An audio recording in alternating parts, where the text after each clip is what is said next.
18 dossiers de ratification de prêts et de conventions, des commissions d'enquête et des missions d'information. La première session ordinaire de l'année de l'Assemblée nationale n'a pas été de tout repos pour les élus.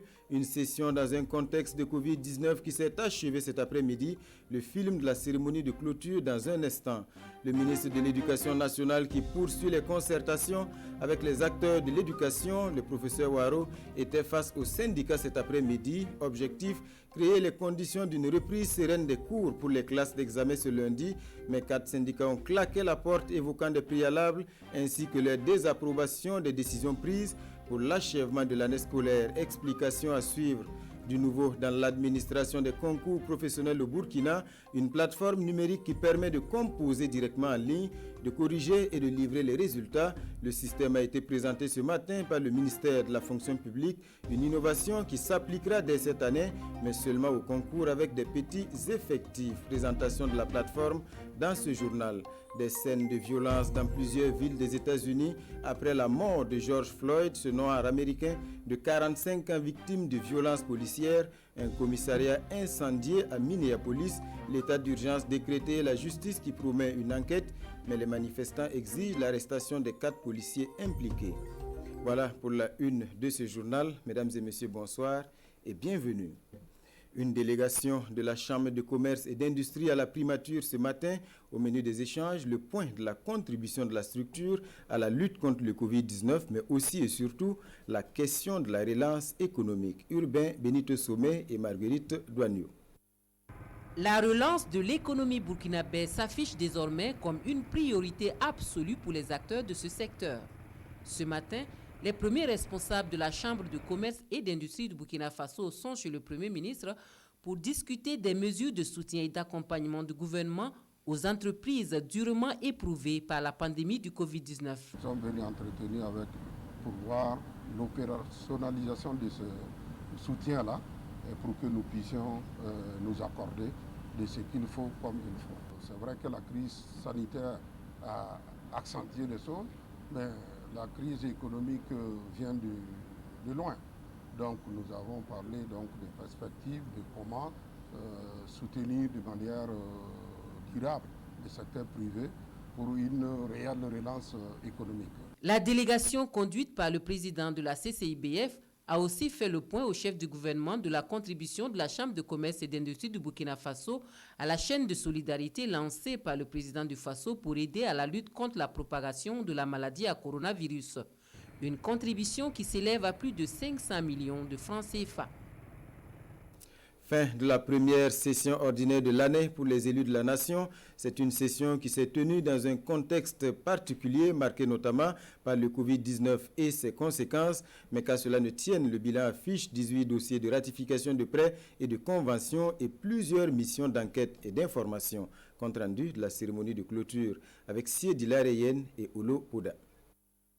Ouverte le 4 mars dernier, la première session ordinaire de l'Assemblée nationale prend fin ce 29 mai. En termes de bilan, on retient l'approbation de 18 projets de loi de ratification d'accords de crédit, de conventions de financement ou de soutien budgétaire. Le 19 mai dernier, c'est le chef du gouvernement qui a sacrifié à une obligation constitutionnelle en exposant devant les députés la situation de la nation.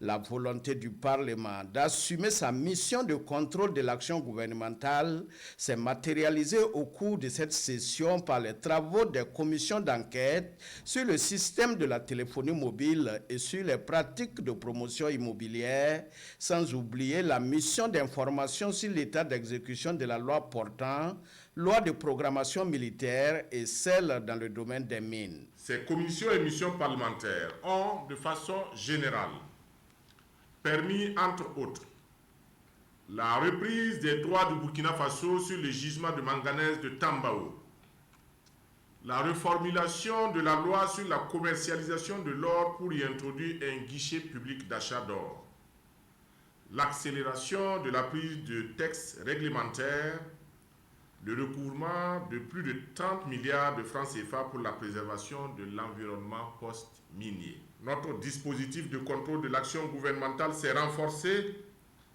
entre autres par la création de la commission de l'évaluation des politiques publiques et du suivi des recommandations c'est sûr.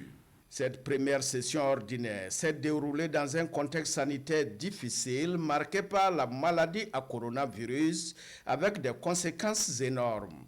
Plus de 850 cas de contamination, 53 décès, une performance économique contrariée avec comme effet induit la réduction de la croissance. À l'étape actuelle où il n'existe pas de remède, l'alternative pour le président de l'Assemblée nationale, c'est de vivre avec cette pandémie. Apprendre à vivre avec, c'est continuer d'observer, de faire observer les mesures barrières. Apprendre à vivre avec, c'est se protéger et protéger les autres.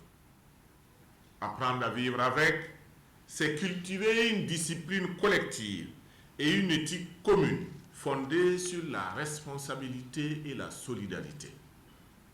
Apprendre à vivre avec, c'est aussi et surtout savoir tirer sans complaisance tous les enseignements que nous livre cette pandémie pour mieux nous projeter sur l'avenir. Mention spéciale est faite à tous les acteurs qui sont en première ligne de la lutte contre la maladie à coronavirus. Alassane Bala Sakandé appelle à la solidarité pour briser la chaîne de contamination de la pandémie au Burkina Faso. Le ministre de l'Éducation nationale face aux syndicats, c'était cet après-midi une rencontre pour accorder les violons à 72 heures de la reprise des cours pour les classes d'examen. Mais comme je le disais, 4 syndicats ont claqué la porte dénonçant les mesures prises pour l'achèvement de l'année et réitérant des préalables à toute reprise. Daouda Ouattara et Oumou Sissé.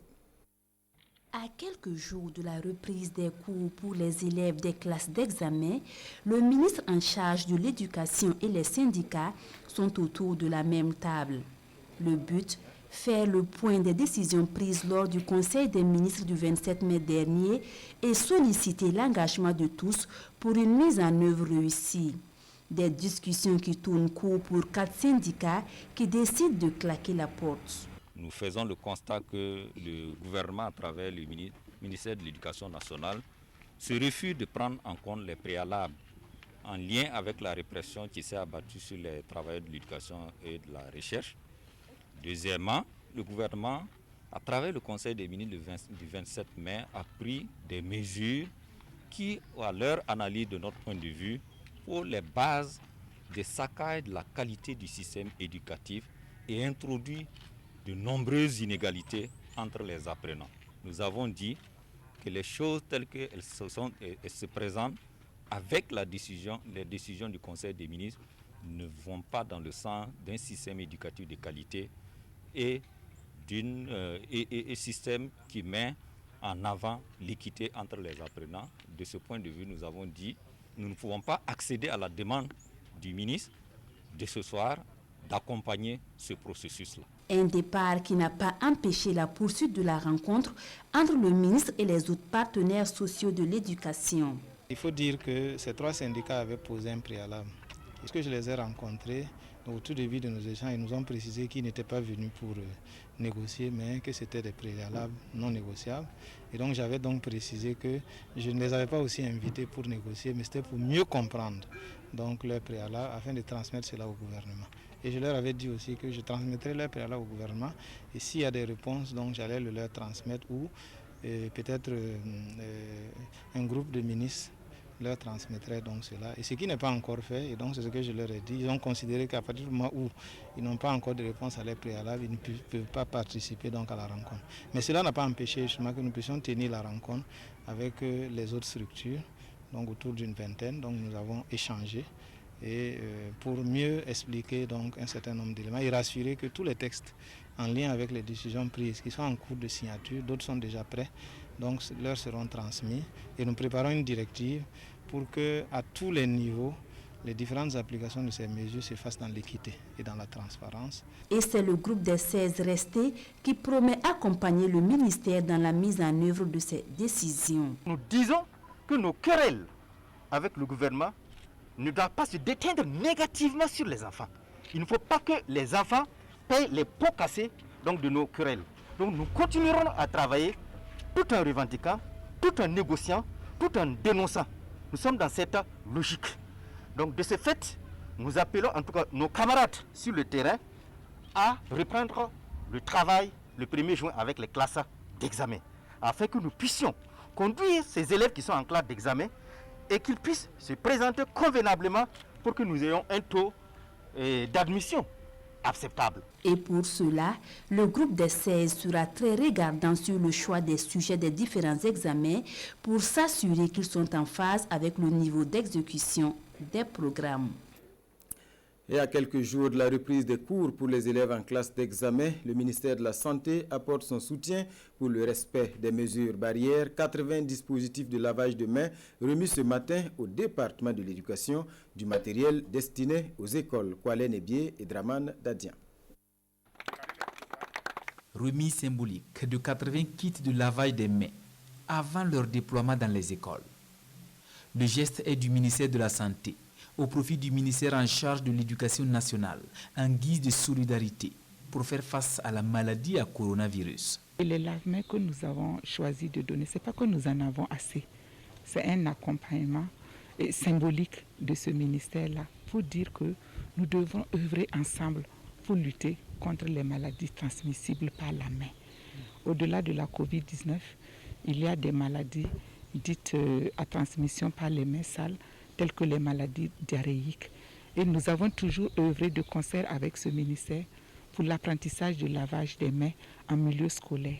Dans cette lutte contre le nouveau coronavirus, santé et éducation se concertent régulièrement pour freiner la pandémie.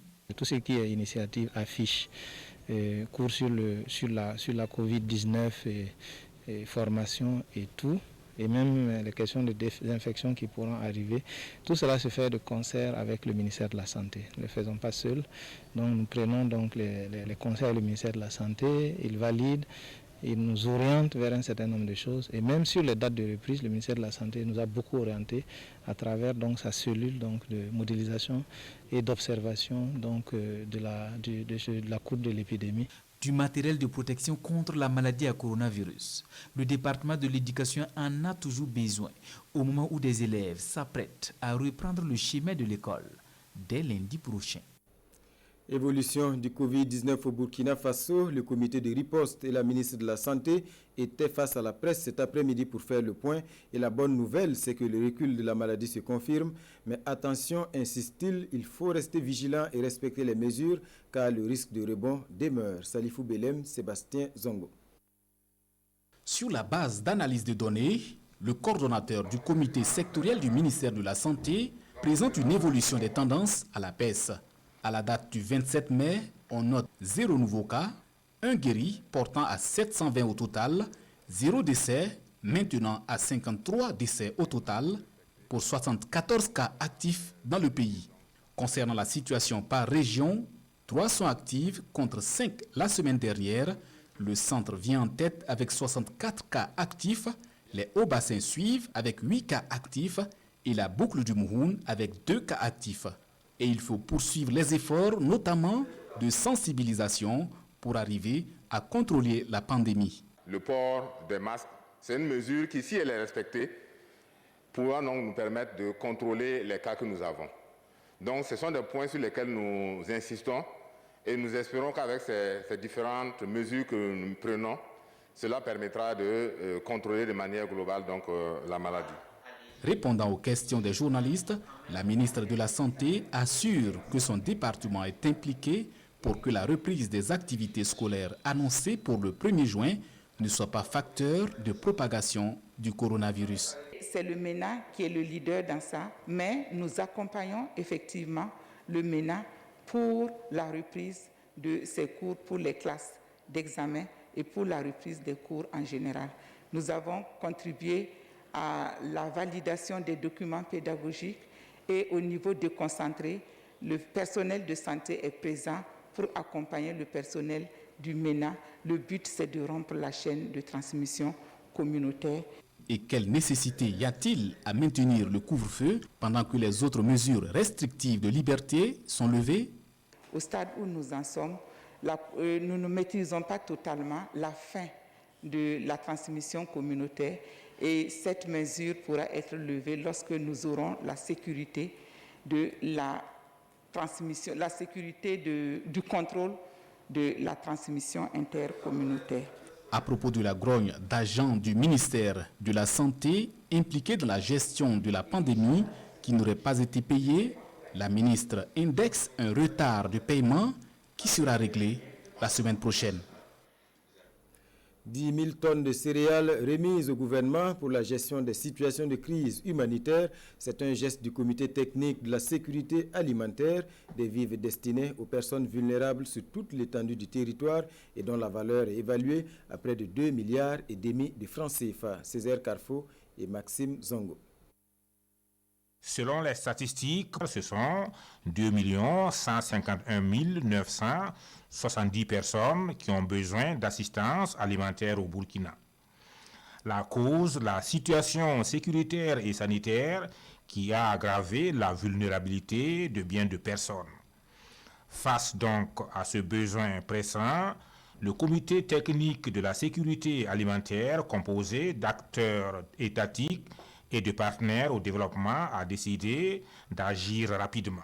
Cette initiative découle de la décision qui a été prise d'une réunion extraordinaire du comité technique de conservation de la sécurité alimentaire et qui, face à la situation de pandémie, a décidé effectivement de donner son feu vert cette opération qui va permettre de fournir 10 000 tonnes de céréales pour les populations plus vulnérables. Ce don adressé au gouvernement a été aussitôt remis au responsable du ministère de la Solidarité nationale qui va se charger de la mise en pratique de l'opération à travers ses démembrements.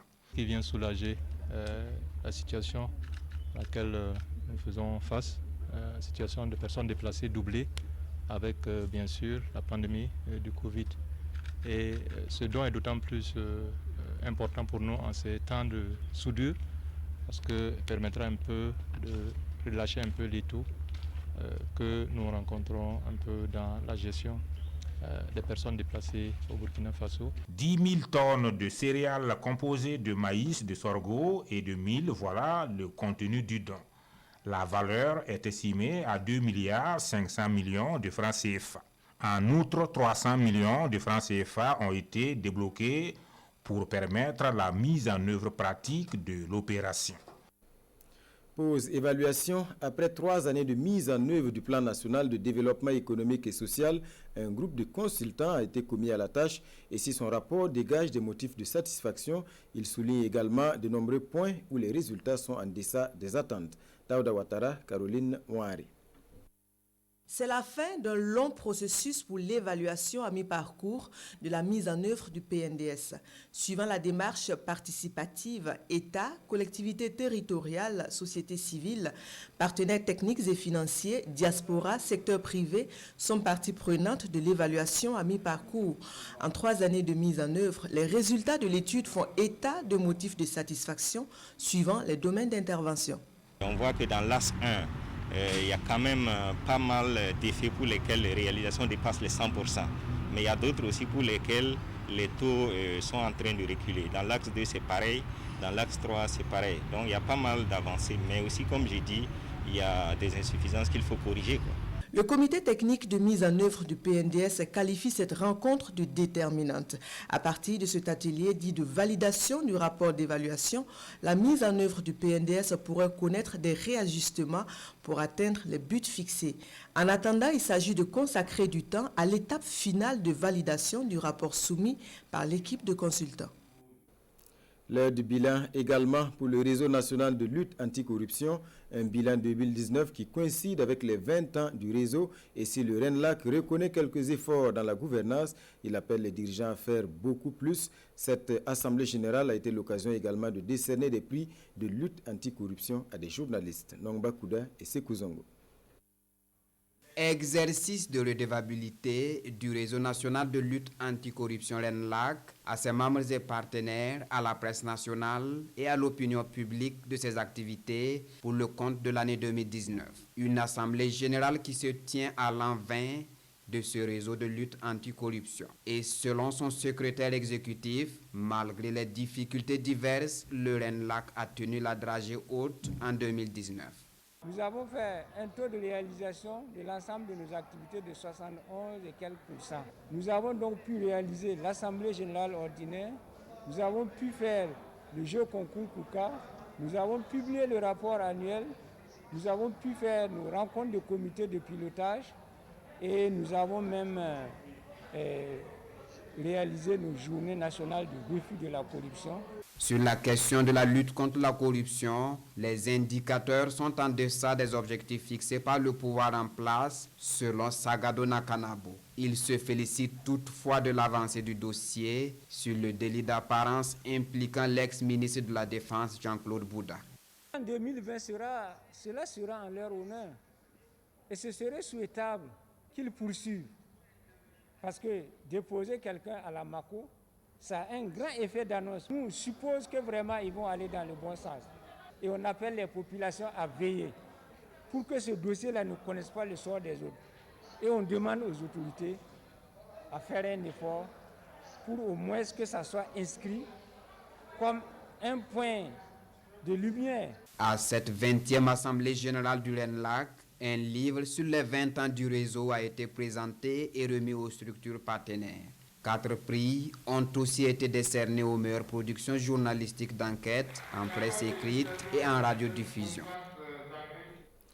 Du nouveau dans l'administration des concours professionnels au Burkina Faso, je vous le disais, c'est une plateforme numérique qui permet de composer directement en ligne, de corriger et de livrer les résultats. Le système a été présenté ce matin par le ministère de la fonction publique, une innovation qui s'appliquera cette année seulement au concours avec des petits effectifs. Explication Adama Guiti et Vincent Kendrbeogo.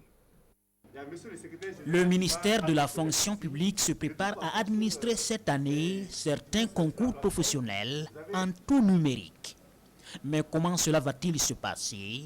Nous avons été invités à découvrir et surtout à tester comme un candidat la plateforme mise en place à cet effet, sous le regard du ministre Seni Ouedraogo. D'abord, un code candidat et un code d'accès vous permettent d'ouvrir la plateforme qui prend ensuite votre photo et la photo de votre pièce d'identité avec possibilité de déceler les fausses identités grâce à l'intelligence artificielle. Et voilà l'épreuve du concours. Des questions à choix multiples auxquelles vous répondez en cochant et en validant les unes après les autres. Vous avez la barre de progression qui vous donne en pourcentage les questions déjà traitées avec possibilité de sauter et de revenir sur certaines questions pendant que le chrono en haut de l'écran vous permet de gérer le temps. Si vous finissez avant l'heure, vous faites un récapitulatif pour parcourir vos réponses à toutes les questions avant de soumettre votre copie virtuelle. Mais si c'est l'heure qui finit avant vous, alors la plateforme se referme automatiquement sans aucune faveur. Et à l'instant T, le jury dispose non seulement de toutes les copies, mais aussi de toutes les notes des candidats sans l'intervention d'aucun correcteur.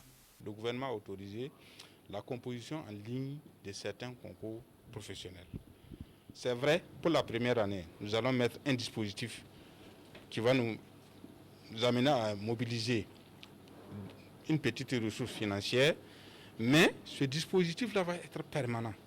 Et chaque année, nous allons juste le maintenir et puis, en tout cas, organiser les concours vraiment de façon rationnelle, avec moins de moyens, avec plus de célérité et plus de transparence au bonheur de tous les candidats à ces concours-là. En visioconférence depuis le Japon, le compatriote Dr Moïse Convolvo, dont l'équipe a conçu la plateforme, rassure de sa fiabilité et de sa sécurité. Seuls quelques concours professionnels à effectifs réduits seront concernés cette année. Ici, des techniciens s'activent pour équiper 2 salles en matériel informatique pour les tout premiers concours en ligne qui se déroulent en réalité non pas à distance, mais en présentiel. 19e session de du comité technique spécial de retrait de permis de conduire.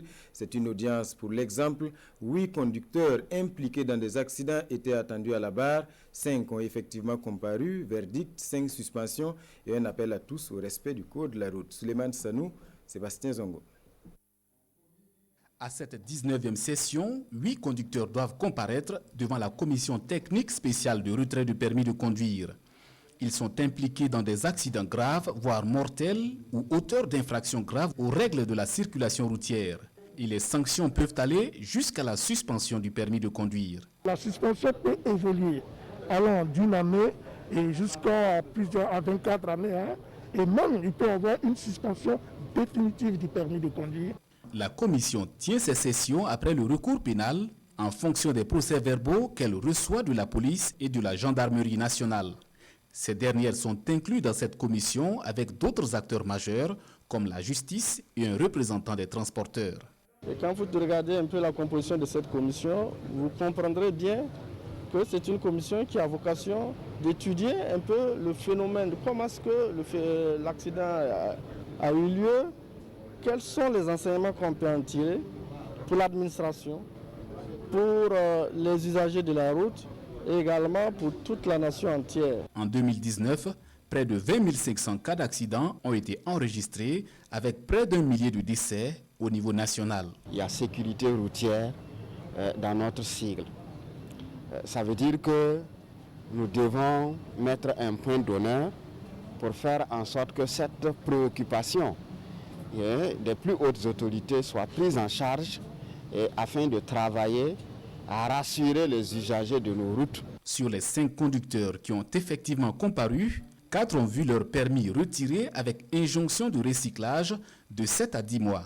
Celui du 5e est suspendu pour 5 mois. L'inattention, l'imprudence, la non-maîtrise du véhicule et l'excès de vitesse ont été retenus comme cause réelle des accidents concernés par cette session de la commission technique spéciale de retrait du permis de conduire.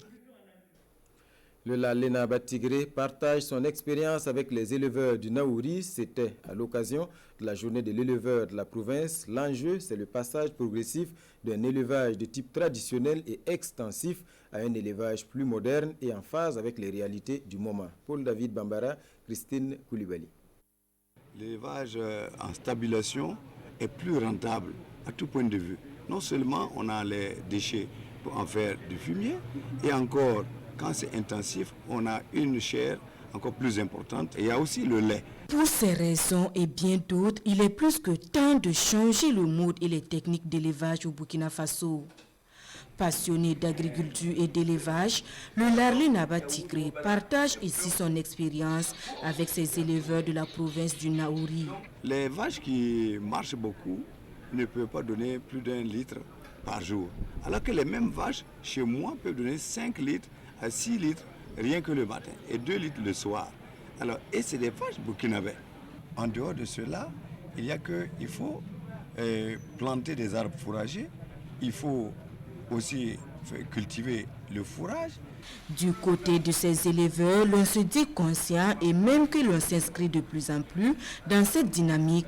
En tout cas, c'est l'une des raisons d'être de l'association Dental Épinal. L'objectif de notre association, c'est de moderniser l'élevage. Et moderniser l'élevage, c'est quoi? C'est de changer le système d'élevage que nous pratiquons.